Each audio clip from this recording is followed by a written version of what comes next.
Most of our homes weren't set up as offices, yet so many of us are working from our living space. We have some expert help here. Adah of Kateadah Interiors joins us with ways to refresh our work from home space. Thanks for joining us this morning.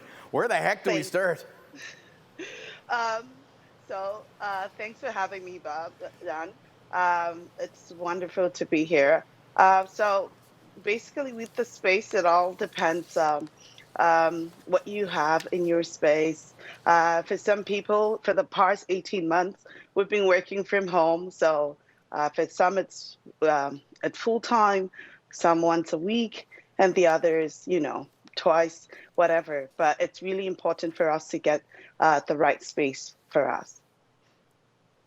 So, as far as in the home, what do you suggest? And of course, every home is different, but what's the optimum? What are you looking for when you choose, okay, here's where I'm going to work from?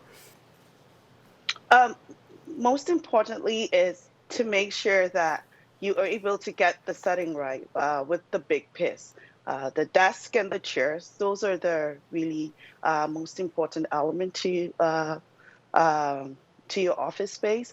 Being able to rearrange your space and to create a secluded place from noise and cluster, especially families with kids at home. Just trying to get somewhere that you will be able to get that peace and quiet to help you to be more creative. So rearranging it and making sure you put it where there is, you were able to get light into the space, preferably closer to the window if you have such space in your home. I do understand that there are homes that don't have a dedicated room for their office, or they have to turn their dining room into an office space. Those are things that I will, one of my tips that I will give to any homeowner that's trying to get a home office is try to rearrange the key piece, the desk, the chairs, your couch, move things around, and you might be able to get some really useful space and good angle. Okay, you mentioned sound. That's actually an issue we're dealing with right now because our three stooges, our three dogs, are so incredibly noisy, and the current office space isn't working. So we're trying to figure out how to move somewhere and get some soundproofing going. What kind of things can we do to mitigate outside noises and distractions?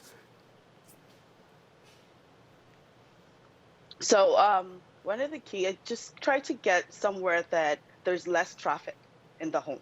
It's very important where you're sure that you could get somewhere, maybe if it means in your basement, in your room, wherever there's less traffic and you can control that. That is one key recommendation that I will ask every homeowner trying to get a space to work from. Yeah, and sound absorption, of course, as well. Like rugs, of course, would be a good idea. Yes. Are there any rugs that are more suited for sound absorption? What would you suggest? Sure. There are a couple of rugs out there that you could use as well. And sometimes using the rug also helps define the space. So rug is a key element in defining a space, maybe for an office space. That gives it that angle of saying this is a space for work, or you could use it to create a discussion area.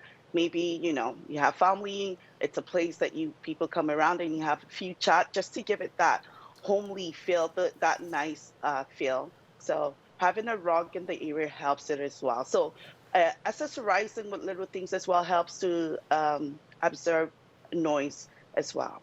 Yeah, so some of these things, I mean, they look great, but they're functional as well. But you want to make it look pretty, so there's all kinds of great ideas I know you have just in terms of beautifying your space with wall hangings and that sort of thing. Yes. Um, Creating a home office, another tip of mine is try to personalize it. Make sure you put in things that are that motivate you. It could be art, it could be picture frames of close family members. It could be anything, maybe something you took up from a holiday, something that is really nice, but then adds aesthetics to your space at the same time, gives you a good vibe at work, something that helps you become motivated. So some other, you could use mood boards, you could use good landscape art, just, you know, something to motivate your space, and at the same time, art some escape. Okay. Hey, thanks for the inspiration and all the great tips. We'll link up your socials and website at chch.com and see you again. Thanks so much for joining us from Kateadah Thank you, Interiors. John, for having us.